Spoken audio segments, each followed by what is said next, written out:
India வந்து வளர்ச்சி ஆகணும் அப்படின்னா இந்த ஏழை நடுத்தர மக்களுடைய பொருளாதார மேம்பாடு ஏற்பட்டால் தான் நம்ம இந்தியா வந்து வளர்ச்சி ஆக முடியும். இதுக்கு வந்து ஏழை நடுத்தர மக்களுடைய காலில் நாம வந்து அரசியல் கட்சிகளுக்கு இன்னைக்கு வந்து எலெக்ஷன் முடிஞ்சா வந்து பதவிக்கு வரணும், முதல்வர் அப்போசிஷன் இருக்கிறார். பதவிக்கு வரல என்ன செய்யணும், அப்போசிஷன் இருக்கணும், இந்த எப்படி செயல்படுத்தணும்னு நினைக்கிறேன். இன்னைக்கு வந்து நம்ம வந்து ஒரு 9 கோரிக்கைகளை நம்ம வந்து இந்த பிரஸ்மீட் மூலமா வைக்கணுங்கிறதுக்காக இன்னைக்கு நடத்துறோம். இந்த எலெக்ஷன் நடத்துறது. இந்த மதர் இந்தியா பேண்டமிக் வந்து உலக அமைதி கவர்மெண்ட் ஃபவுண்டேஷன் தனி மனித அமைதி உலக அமைதிக்கு வழியாடுது. இந்த தனி மனித அமைதிக்கு வந்து என்ன செய்யணும் அப்படின்னு சொன்னோம்னா எல்லா மக்களும் அவருடைய பிறந்ததுலேருந்து கடைசி சுற்றுலேருந்து மக்கள் எல்லாம் அமைதியாக வாழ்ந்துருக்காங்க. கடவுள் ஆசிரியர்களாக 7 லெவலில் இருக்கிற மக்களுக்கு உலக முழுக்கே வந்து எல்லாருக்கும் சொல்லி எல்லாரும் அமைதியாக வாழ்றதுக்காக இருக்கணும். 2வது வந்து மதவெறி ஜாதிவெறி மதவெறி இருக்கு. எல்லா மதங்களும் சொல்லப்பட்டது மனித நேர்ந்த மனித அழிவு கிடையாது. அதுக்காக வந்து ஒவ்வொரு மதத்துடைய சாராம்சம் அதாவது சொல்லப்பட்ட மனித நேயத்தை வந்து இந்த ஆசைச்சான்றது மூலியமா உலகம் முழுக்க நம்ம தெரிவிக்கணும். இது வந்து கடவுள் கட்டளை இப்ப செய்யறது. இது 8 தேவை இது கிடையாது. யாருக்கு இது வந்து எல்லாருக்கும் மக்களுக்கு போய் சேரணும். மனித நேயத்துக்காக நடத்தக்கூடிய இந்த ஒரு இது வந்து கடவுள் வந்து 3 ஆண்டோர் கட்டளை போல முதல் கட்டளை வந்து எல்லாரும் அமைதியாக வாழ்ந்துட்டு ஆசிரியர்களானது 7 லெவலில் கொடுத்துருக்காரு.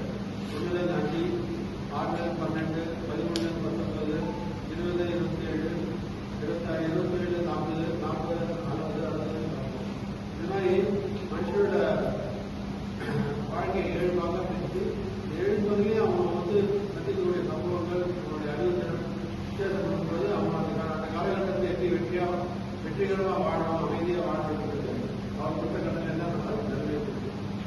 மூன்றாவது கட்டளையானது தான் ஒவ்வொரு மனிதனும் பிறப்பு நோக்கம் என்னன்னா அவருடைய கர்மா கழித்து ஜீவனுக்கு கழிக்கணும். கர்மா எப்படி கழிக்கணும்னா நான் பிறந்த குடும்பத்துக்கும் இந்த வாழ நாட்டுக்கும் அவங்க செய்யக்கூடிய கடமையை செயல்படுத்தும். இந்த வாழ நாட்டுக்கு செயல்படுதான் இன்னைக்கு நம்ம பேசப்பட வேண்டும். எல்லாரும் வீட்டுக்கு செய்யறாங்க, நம்ம நாட்டுக்கு செய்யணும். அந்த நாட்டுக்கு செய்யாத போது என்னன்னா அப்பதான் இந்த பொருளாதார இந்த சீர்குலை ஏற்படுறதுனால தான் இன்னைக்கு நாட்டை வந்து வன்முறை தீவிரவாதத்தான் ஏற்படுது. இன்னைக்கு வந்து 70 வருஷம் இன்னும் நம்ம வளர்ச்சாக இருக்கோம். ஆனால் இன்னைக்கு ஜப்பான் வந்து 40 வருஷம் ஏழுக்கான லாபம் பண்ணிருக்கோம். 40 வருஷத்துக்கு வளர்ச்சி அது காரணம் என்ன?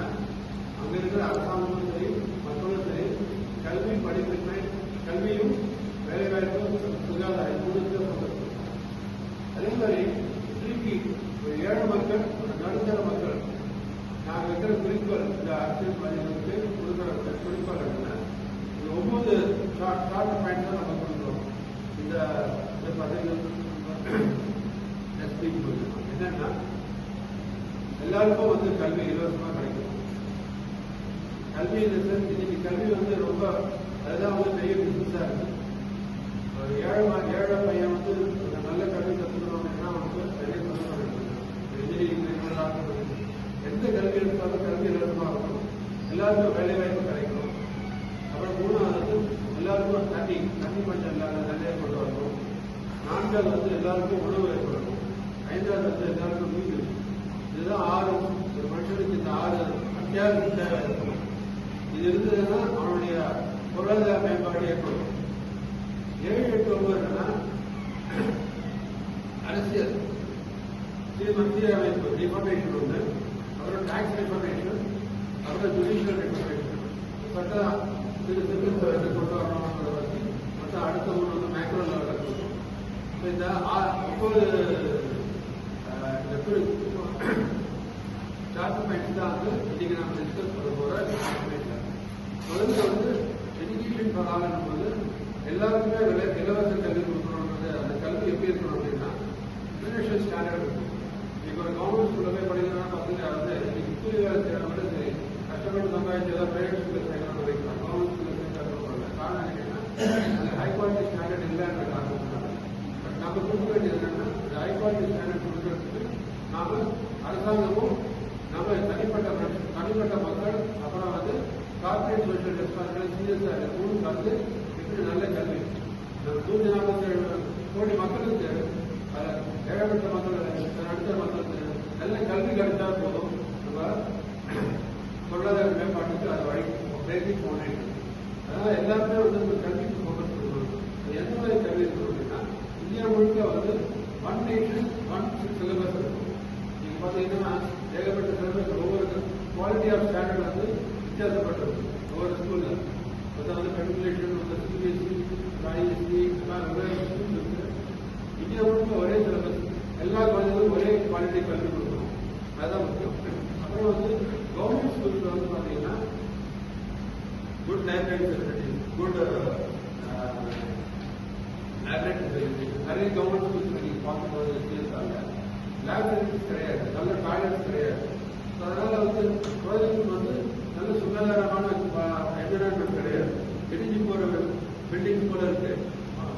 நிறைய உள்ள கிராமங்கள்ல இருக்கிற ஸ்கூல் இதாக இருக்கும். ஸோ அந்த ஸ்கூலுக்கு வந்து பராமரிப்பு கரெக்டாக கொடுக்கணும். எல்லா குழந்தைங்களுக்கு நல்ல கல்வி கொடுக்கறதுக்கான முயற்சி எடுக்கணும். யோகா, மெடிடேஷன், அப்புறம் வந்து எஸ்பெஷலி பெண்களுக்கு வந்து இந்த தற்காப்பு காலம் கொடுக்கணும். அது ரொம்ப முக்கியம். எல்லா ஸ்கூலுக்கும் அது கொண்டு வரணும். குழுப்பூர் கராத்தி அந்த மாதிரி கொண்டு வரணும். அப்புறம் முக்கியமாக வந்து ஸ்கூல்ல பசங்களுக்கு வந்து கவர்மெண்ட் ஸ்கூல்ல நீட், ஐஐடி இந்த மாதிரி கோச்சிங் வந்து ஃப்ரீயாக கொடுக்கணும். அதை பசங்க அது கற்றுக்கிட்டேன். நிறைய குழந்தைங்க வந்து நான் வந்து ஸ்கூலுக்குள்ள போய் எப்படி அவங்க பசங்க வந்து பரிசு ஒரு மார்க் வாங்கணுன்ற வழிமுறையை வந்து நான் ஒர்க் ஷாப் அங்கே போக பார்த்தீங்கன்னா நிறைய பேர் நல்ல திறமையான பசங்க இருக்காங்க. பட் அவங்க வந்து இந்த வாய்ப்பு ஐஐடி, ஜேஇ, நீட் இந்த 3 எக்ஸாம்ஸை படிச்சு போகணும் அப்படின்னா நிறைய சொல்லி பேரெண்டு படிக்கணும். இந்த கவர்மெண்ட் ஸ்கூல்ஸே நம்மளோட ஆப்பர்ச்சுனிட்டி கிரியேட் பண்ணணும் இந்த ஸ்கூல். அப்புறம் வந்து இன்னைக்கு நல்ல குவாலிட்டி எஜுகேஷன் கொடுக்கணும்னா நல்ல குவாலிட்டி டீச்சர்ஸ் வந்து எல்லா ஸ்கூல்ஸும் இன்னைக்கு கிராமத்தில் வந்தவங்க அல்லது இன்னைக்கு ஒரு ட்ரைபல் ஏரியாவில் போனால் நல்ல டீச்சர்ஸ் கிடைக்க மாட்டாங்க. ஆனால் அங்கே இருக்கிற குழந்தைங்க நல்ல கல்வி கொடுக்கணும் அப்படின்னா சென்ட்ரலைஸ் டீச்சிங் சிஸ்டம் கொண்டு வரணும். எப்படின்னா நம்ம தமிழ்நாடு சென்னையில் இருக்கிற ஒரு ஸ்டுடியோவில் high quality teacher, experience teacher வந்து ஆன்லைனில் அவங்க ஒவ்வொரு கிளாஸ் இருப்பாங்க. இந்த கிளாஸ் வந்து ஒவ்வொரு ஸ்கூல்லையும் வந்து ஸ்மார்ட் ஸ்கிரீன் வச்சு ஒவ்வொரு கிளாஸ் இவங்க சொல்றது வந்து எல்லா ஸ்கூல்ஸ்லையும் பிரைவேட் ஸ்கூல்ஸ்ல எல்லா ஸ்கூல்ஸ்லையும் அந்த ஸ்மார்ட் ஸ்கிரீன் மூலிமா அந்த குழந்தை ஆடியோ விஷயங்களோட நல்ல புரிஞ்சுக்கிற மாதிரி எக்ஸ்பிளைன் பண்ணி அவங்க ரீச் ஆகிற மாதிரி பண்ணணும். ஸோ அது மூலியமா என்ன ஆகும் அப்படின்னா இன்னைக்கு குழந்தைங்களுக்கு வந்து ஏழை குழந்தைங்களுக்கு நல்ல high quality international standard education கிடைக்கும்.